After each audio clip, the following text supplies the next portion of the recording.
এই দুষ্টু বিড়াল দাঁড়া বলতেছি, কোথায় পালাবি তুই? আরে ঋতু কি হয়েছে? কি হবে আবার? তোমার বিড়ালটা অনেক দুষ্টু হয়ে গেছে।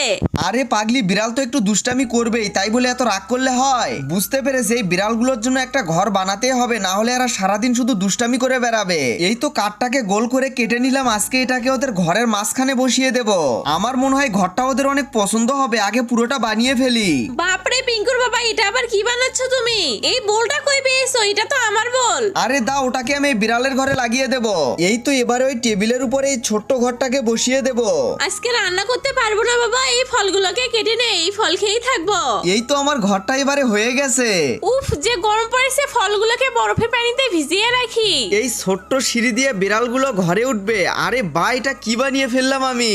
এই নাও ধরো, তোমার জন্য তাজা তাজা ফল। দেখি তো এটা ফল না ললিপপ এনেছো? এটা তো আইসক্রিমের মতো লাগতেছে। এই বিড়াল, তুই নতুন ঘরে একটু ঢুকে দেখ। পিঙ্কুর বাবা, তোমার তো আরো অনেক কাজ বাকি আছে, দাঁড়াও আমিও তোমার সাথে হাত লাগাচ্ছি। এবার সবগুলো বিড়ালকে এনে ওদের নতুন ঘরে ঢুকিয়ে দেই, তোরা আর কোনো দুষ্টামি করবি না, বুঝলি? এই ঘরে তো অনেক শান্তি। বন্ধুরা, তোমরা ভিডিওতে লাইক করে চ্যানেলটি সাবস্ক্রাইব করে দাও।